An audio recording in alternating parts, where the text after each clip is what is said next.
반갑습니다. 성도 여러분. 기쁨의 주님이 우리와 함께 하십니다. 우리와 함께 하시는 주님을 찬양합니다. 기도합니다. 주님, 오늘도 저희들에게 새날 주셔서 기쁨으로 주님의 말씀을 사모합니다. 오늘도 주시는 말씀 따라서 우리의 삶이 하나님의 인도하심 받는 삶, 또 선한 삶, 거룩한 삶 살 수 있도록 인도하여 주시옵소서. 예수님 이름으로 기도합니다. 아멘. 네, 오늘 말씀은 고린도후서의 마지막 끝장입니다. 13장 1절부터 13절입니다. 제가 전체를 읽겠습니다. 내가 이제 세 번째 너희에게 가리니 두세 증인의 입으로 말마다 확정하리라. 내가 이미 말하였거니와 지금 떠나 있으나 두 번째 대면하였을 때와 같이 전에 죄 지은 자들과 그 남은 모든 사람에게 미리 말하노니 내가 다시 가면 용서하지 아니하리라. 이는 그리스도께서 내 안에서 말씀하시는 증거를 너희가 구함이니 그는 너희에게 대하여 약하지 않고 도리어 너희 안에서 강하시니라. 그리스도께서 약하심으로 십자가에 못 박히셨으나 하나님의 능력으로 살아계시니 우리도 그 안에서 약하나 너희에게 대하여 하나님의 능력으로 그와 함께 살리라. 너희는 믿음 안에 있는가? 너희 자신을 시험하고 너희 자신을 확증하라. 예수 그리스도께서 너희 안에 계신 줄을 너희가 스스로 알지 못하느냐? 그렇지 않으면 너희는 버림받은 자니라. 우리가 버림받은 자 되지 아니한 것을 너희가 알기를 내가 바라고 우리가 하나님께서 너희로 악을 조금도 행하지 않게 하시기를 구하노니 이는 우리가 옳은 자임을 나타내고자 함이 아니라 오직 우리는 버림받은 자 같을지라도 너희는 선을 행하게 하고자 함이라. 우리는 진리를 거슬러 아무것도 할 수 없고 오직 진리를 위할 뿐이니 우리가 약할 때에 너희가 강한 것을 기뻐하고 또 이것을 위하여 구하니 곧 너희가 온전하게 되는 것이라. 그러므로 내가 떠나 있을 때에 이렇게 쓰는 것은 대면할 때에 주께서 너희를 뜨리려 하지 않고 세우려 하여 내게 주신 그 권한을 따라 엄하지 않게 하려 함이라. 마지막으로 말하노니 형제들아 기뻐하라. 온전하게 되며 위로를 받으며 마음을 같이하며 평안할지어다.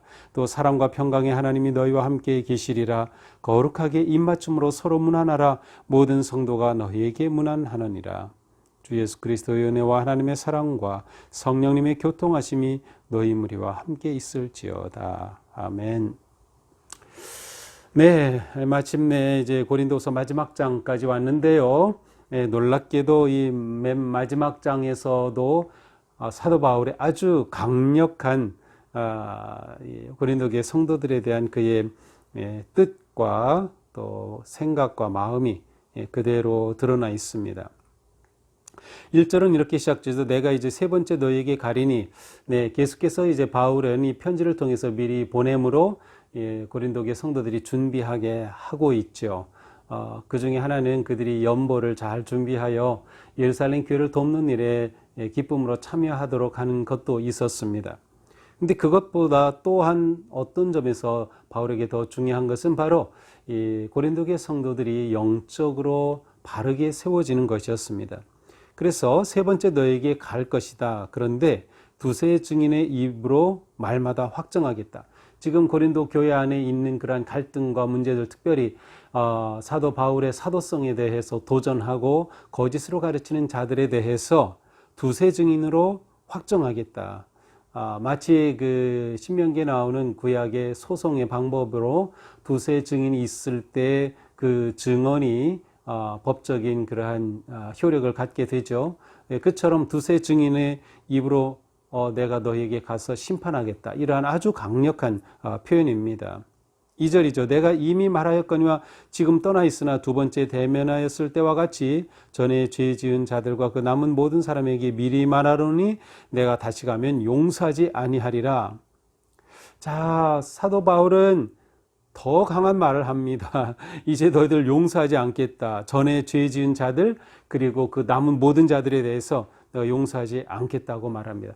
사실 고린도후서 2장 5절 이하에서 보면 이들을 용납하라라는 그러한 말을 한 적이 있어요. 그때는 용납하라고 하고 이번에는 자기가 용서하지 않겠다라고 하니까 이게 서로 좀 앞뒤가 안 맞는 상반된 것인가라는 생각이 들어요.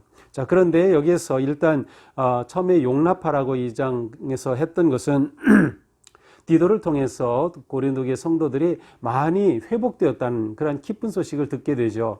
그래서 그러한 상황 가운데서 사도 바울은 이렇게 너희가 한 교회가 다시금 회복되는 이러한 상황 가운데서 아직도 남아있는 소수의 반대자들, 소수의 그릇된 자들에 대해서는 너희가 좀 포용하는 것이 좋지 않겠느냐라고 말한 것이었어요. 그런데 지금 용서하지 않겠다라고 하는 것은 그럼에도 불구하고 계속해서 회개하지 않으면서 끝까지 바울을 대적하는 그러한 거짓 지도자들에 대해서는 징계하겠다는 것입니다. 용서하지 않고 징계함으로 바로 잡겠다라고 하는 것입니다. 바울이 또 이렇게 강력히 나가는 이유 중에 하나는 3절에 나옵니다. 이는 그리스도께서 내 안에서 말씀하시는 증거를 너희가 구함이니.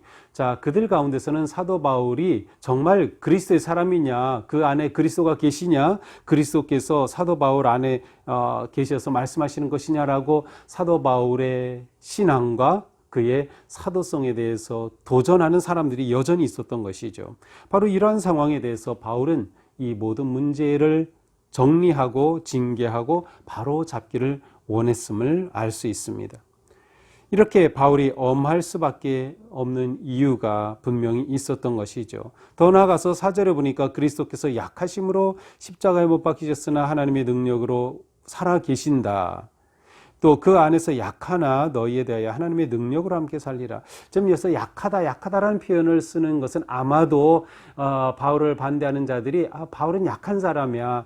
멀리서 뭐 편지 보내고 글로서는 굉장히 대단하고 강한 것 같지만 막상 대하고 보면 그 사람 별로 힘없고 약한 사람 이렇게 비난한 것을 염두에 둔 것이 아닌가 생각이 됩니다. 바울은 오히려 겸손과 온유함으로 고린도교의 성도들을 섬겼던 것인데 반대하는 자들은 그것을 바울이 약하다고 보는 거예요. 지도자로서의 힘이 없다. 뭐 이러한 말들을 했던 것 같습니다. 그것은 그렇게 반대하는 자들은 세상적 승리, 세상적 힘, 세상적 가치를 가지고 있었기 때문에 사도 바울의 그러한 거룩한 영적인 섬김의 모습을 받아들이지 못했던 것이죠. 그러나 바울은 그리스도도 약해 보이지만 십자가에 달려 돌아가셨으나 그러나 그 약함을 통해 하나님의 능력이 나타났듯이 우리도 그와 같이 약함 가운데 하나님의 능력으로 산다라고 말씀하고 있습니다. 그러면서 이제 5절은 그들에게 권면을 하는 것이죠. 첫 번째 권면은 무엇입니까? 너희는 믿음 안에 있는가 너희 자신을 시험하고 자신을 확증하라. 너희 스스로를 시험하고 검증하라 라고 요청하고 있습니다. 무엇을 검증합니까? 너희가 믿음 안에 있는지를 검증하라는 것이에요. 그 이에 계속 말하죠. 예수 그리스도께서 너희 안에 계신 줄을 너희가 스스로 알지 못하느냐? 너희 안에 정말 예수 그리스도께서 계신지를 시험하고 그것을 검증해야 한다. 그렇지 않다면 사도 바울에 대해서 그리스도가 없다라고 그렇게 도전할 수 없는 것이죠. 그들의 자신을 돌아볼 것을 권고하고 있습니다. 만약 그리스도가 그들 안에 계시지 않다면 그들은 어떤 자들이에요? 너희는 버림받은 자니라 실격자다. 테스트, 시험과 검증에 실격한 자인 것이에요. 그들 안에 정말 예수 그리스도가 계신지를 돌아보라고 합니다. 그리고 두 번째는 무엇입니까? 우리는 누구인가를 너희가 알기를 권하고 있어요. 그것은 무엇입니까? 우리가 버림받지 아니한 버림받은 자가 되지 아니한 것을 너희가 알아라.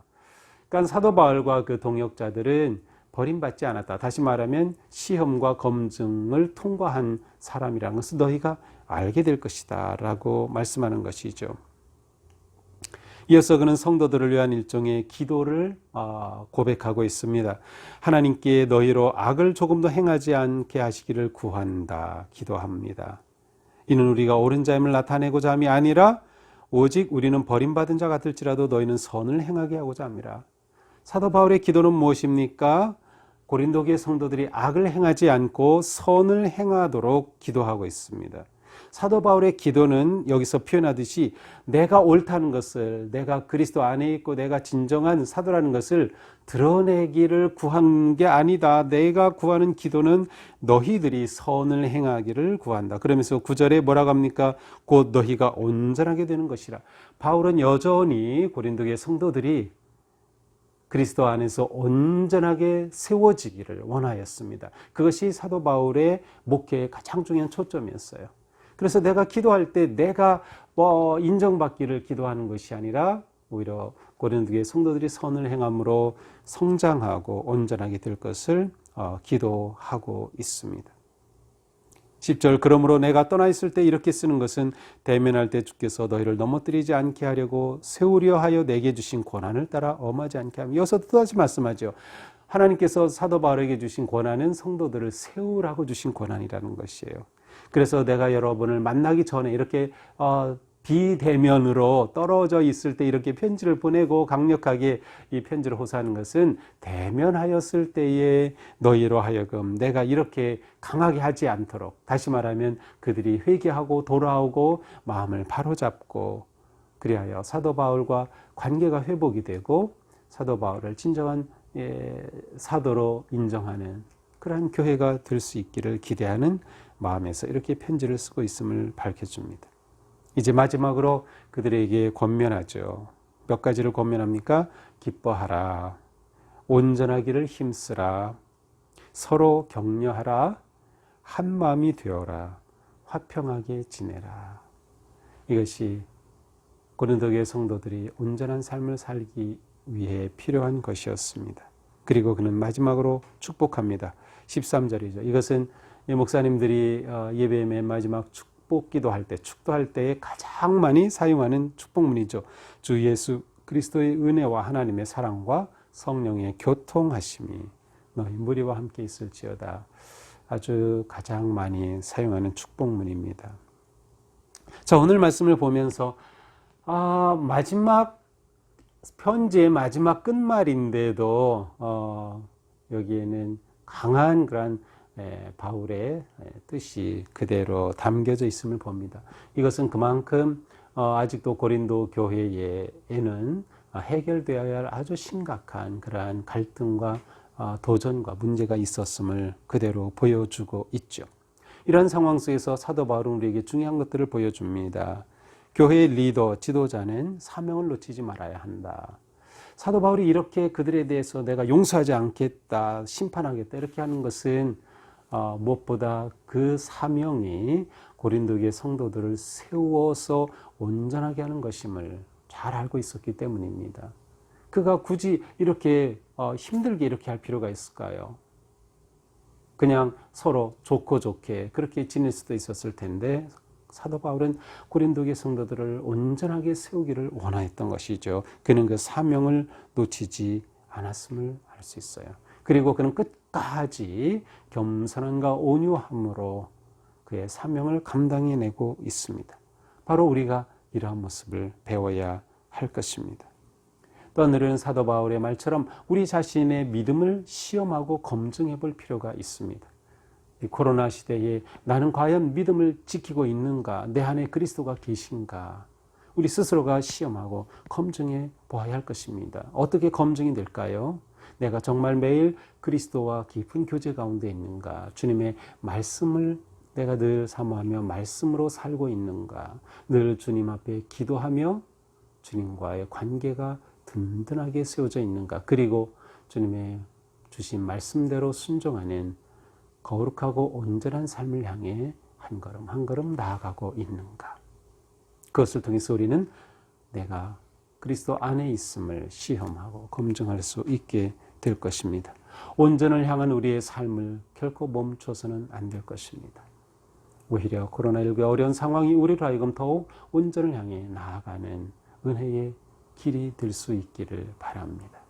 그리고 사도 바울의 맨 마지막 축복처럼 저도 오늘 고린도서를 마치면서 사랑하는 성도 여러분을 축복합니다. 주 예수 그리스도의 은혜와 하나님의 사랑과 성령의 교통하심이 사랑하는 성도 여러분에게 풍성하게 넘치시기를 축원합니다. 기도합시다. 하나님, 고린도후서의 말씀을 통해서 저희들은 교회의 모습을 생각해 보았고, 성도의 모습을 생각해 보았고, 또 교회 안에 있는 문제와 갈등도 생각해 보았습니다. 또한 교회의 지도자와 목회자와 또 성도의 모습과 관계도 생각해 보았습니다. 우리가 고린도서의 말씀을 통해서 좀 더 성도다워지고, 좀 더 지도자다워지고, 좀 더 목회자다워지고, 좀 더 교회다워지는 그런 모습으로 성숙하고 변화되었음을 생각하며 감사를 드립니다. 거룩한 삶, 온전한 삶을 향한 저희들의 걸음 멈추지 않도록 지켜주시고 언제나 그리스도 안에서 저희들의 삶이 강건하게 세워지도록 역사하여 주시옵소서. 사도 바울의 마지막 축복과 같이 주 예수 그리스도의 은혜와 하나님의 사랑과 성령의 교통하심 속에 복되고 아름다운 저희들의 삶 계속되게 하여 주시옵소서. 예수님 이름으로 기도합니다. 아멘. 네, 성도 여러분 사랑합니다. 축복합니다. 정말로 보고 싶군요. 네, 오늘도 행복한 하루 되기를 바랍니다.